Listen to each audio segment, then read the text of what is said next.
Hello everyone ٹیل ٹوسٹ پر واپس خوش آمدید دوستوں. شروع وقت سے ایشیا امپائرز کا مرکز رہا ہے، چاہے میسوپوٹیمیا کے نشیبی علاقے جہاں ٹیگرس اور یوفریٹس پھلے پھولے تھے، جو خود تہذیب کی بنیاد فراہم کرتی ہے. اس خطے میں سب سے پہلے سٹیز اور قصبے بنے اور سٹیز کی شکل اختیار کی.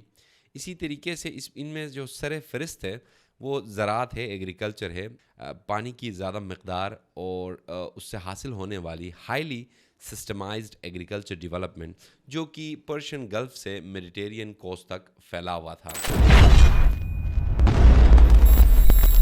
دوستو، آج کی ہماری کہانی بھی ایک ایسے علاقے کی ہے، ایک ایسے نیٹ ورک کی ہے جہاں پہ چیزیں تو بنی مگر اس کی جو امپیکٹ وہاں سے پوری دنیا میں کیسے پھیلی، ان تمام چیزوں کو آج ہم ڈسکس کریں. کہا جاتا ہے دوستو تقریباً 4000 سال قبل مسیح حمورابی نام کا ایک بیبلونین کنگ تھا جو بیسیکلی ریکارڈڈ لاز کو ڈسمینیٹ کرتے ہیں، اور ان ریکارڈڈ لاز میں بیسیکلی سبجیکٹس کے حوالے سے لکھا گیا تھا. سبجیکٹس کی ڈیلی کے بیسس پہ ان کی ذمہ داریاں، اور اسی طریقے سے ان امپائر کا اندر کس طریقے سے سٹیزن کو پنشمنٹس دی جاتی تھی، ان تمام چیزوں کو بیسیکلی حمورابی نے ڈسمینیٹ کیا تھا. بہت ساری جو کنگڈمز اور امپائرز تھی وہ اسی مسلی سے پھوٹی، لیکن ان میں جو سب سے بڑی سلطنت فارسیوں کی سلطنت تھی، جو 6 سنچری میں یہ تیزی سے پھیلتی گئی. آج کا جو ساؤدرن ایران ہے یہاں تک پھیلا ہوا تھا، اور اسی طریقے سے فارسیوں نے اپنے پڑوسیوں پر غلبہ پانا سٹارٹ کیا اور ایجین کے ساحل سے لے کر مصر کو بھی فتح کرتے ہوئے اور مشرق کی طرف پھیلتے ہوئے ہمالیہ تک پہنچے. گریک کے جو مورخ ہے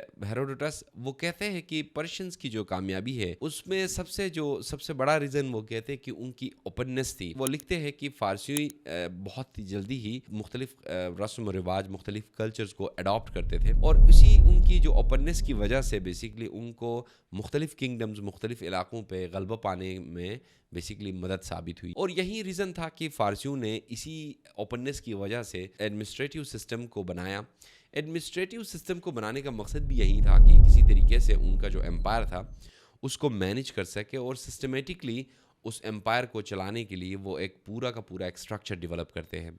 اسی سٹرکچر میں سب سے پہلے آتا ہے بیوروکریٹک کلاس جو آتی ہے. بیوروکریٹک کلاس کا مقصد یہ تھا کہ ایک ایسا کلاس ہو جو امپائر کی ڈیلی کے بیسس پہ جو ایکٹیویٹیز ہوتی ہے اس کو ریکارڈ کیا جا سکے. اور اسی طریقے سے ورکنگ کلاس تھی، جو ایڈمنسٹریٹو کلاس تھی، ان کو جتنی بھی پیمنٹس ہوتی تھی، ان کی جو سیلریز وغیرہ ہوتی تھی، ان کو ان کی ادائیگیوں کے لیے، اور اس کے ساتھ ساتھ بازار کے اندر جتنی بھی تجارت ہوتی تھی، چاہے وہ اس کی کوانٹٹی سے لے کر اس کی کوالٹی، اور اس کے علاوہ جتنی بھی ٹیکسز ہوتے تھے، ان تمام چیزوں کو وہیں سے بیسیکلی ریکارڈ کرنا سٹارٹ کرتے ہیں. جب یہ ریکارڈ کرنا سٹارٹ کرتے ہیں تو اس کے بعد دنیا کے اندر بھی ایک اور نئی ڈیولپمنٹ آتی ہے، جس میں پوری گلوبل جو ٹریڈ ہوتا ہے وہ بھی سٹارٹ ہو جاتا ہے، جس میں سر فہرست کہا جاتا ہے کہ چین کے اندر بھی تجارت کا جو نظام ہے وہ سٹارٹ ہو جاتا ہے. دوستو، چین کے اندر ہن ڈائنیسٹی کے دوران ایکسپیڈیشن اپنی ایکسپینشن کو توسیع کر دیتے ہیں. سب سے پہلے وہ گانزو کوریڈور جو کہ 600 مائل لمبا تھا اس تک پہنچتے ہیں. اس تک پہنچنے کے بعد بیسیکلی ملٹرائزیشن کرنے کے لیے، یعنی کہ اپنی ایکسپینشن کو بڑھانے کے لیے ان کو ہارڈ پاور کی درکار تھی، جس میں ان کے پاس ایک بڑا پرابلم یہ تھا کہ چینیوں کے پاس گھوڑوں کی کمی تھی، جو کہ ان کا جو ایریا بنتا ہے بیسیکلی اس میپ میں آپ دیکھ سکتے ہو، چین کے بعد جو یہ والا پٹی ہے یہ تکلمگن ڈیزرٹ کہا جاتا ہے. اس کے بعد سٹیپیز آ جاتی ہے، پھر سٹیپیز کے بعد سے یہ سینٹرل ایشیا. تو اس کی کنیکشن کے لیے ان کو گھوڑوں کی درکار تھی، اور جب گھوڑے کی تلاش میں جب یہ نکلے تو سٹیپیز کے اندر جو آج کا جو سنکیانگ ریجن ہے، اس کے ویسٹ میں دنیا کے سب سے مہنگے اور دنیا کے سب سے قیمتی گھوڑے پائے جاتے تھے. جب ان گھوڑوں کی دریافت ہوئی تو وہاں سے بیسیکلی نہ صرف سٹیپیز کے قبائلی سرداروں کو اس سے فائدہ ہوا، بلکہ چین کے ہن ڈائنیسٹی کو بھی اس سے زیادہ فائدہ ہوا، اور یہیں سے ان گھوڑوں کو آسمانی گھوڑے کہنا سٹارٹ کیا. سٹیپیز کو اور میدانی علاقوں کو اس پہ غلبہ پانے کے لیے ہن ڈائنیسٹی ایک کمیشن بناتی ہے، اور اس کمیشن کو سیما کین نام کا ایک ہسٹورین کو اس کمیشن کا ہیڈ بنایا جاتا ہے. اور اس میں یہ بتایا جاتا ہے کہ انڈس ویلی سے لے کر پرشیا، ہمالیہ، پامیر اور یہ پورا ریجن جو ہے اس کے اوپر ریسرچ کیا جائے. اس میں سب سے جو انوکھی بات اس میں یہ بھی تھی کہ اس کی ہسٹریز، اس کی آرمیز، اور اس کے علاوہ جو کامرس کے حوالے سے، ٹریڈ کے حوالے سے جتنی اپرچونٹیز ہے ان سب کو ایکسپلور کرنا تھا.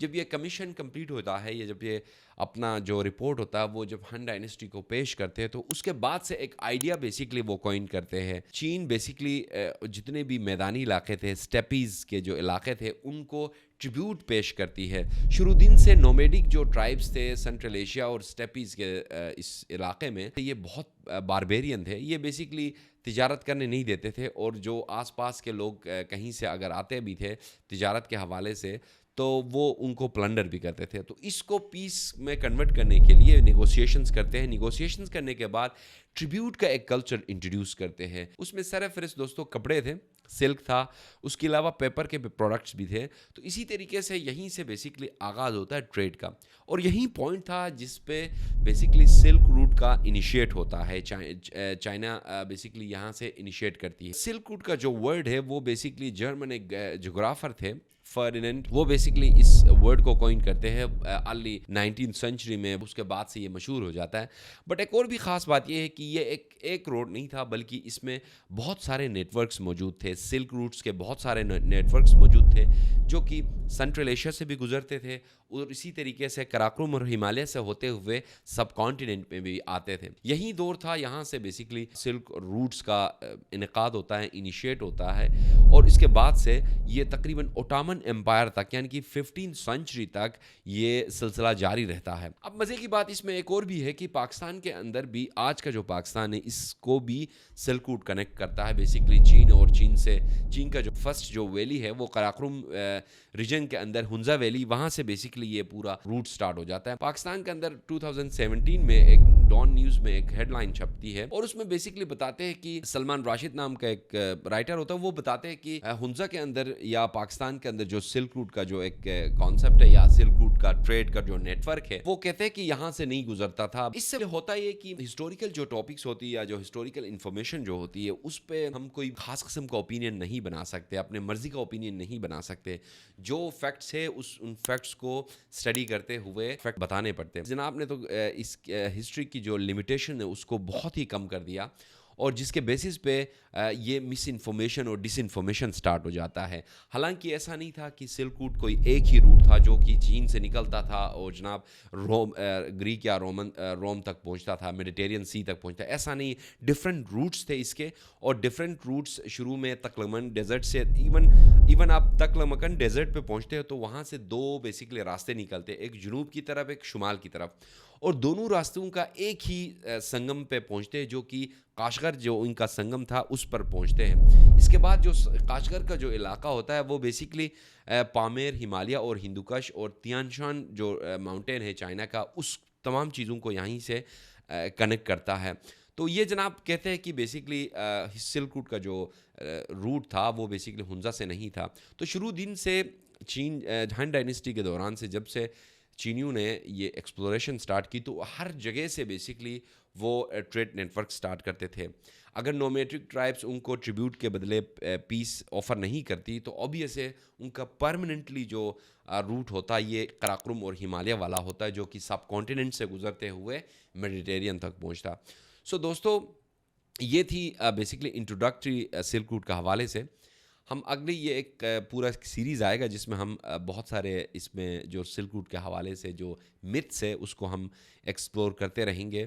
اگر یہ ویڈیو آپ کو اچھی لگی تو ضرور اپنے دوستوں کے ساتھ بھی شیئر کیجیے گا. Thank you so much for watching this video.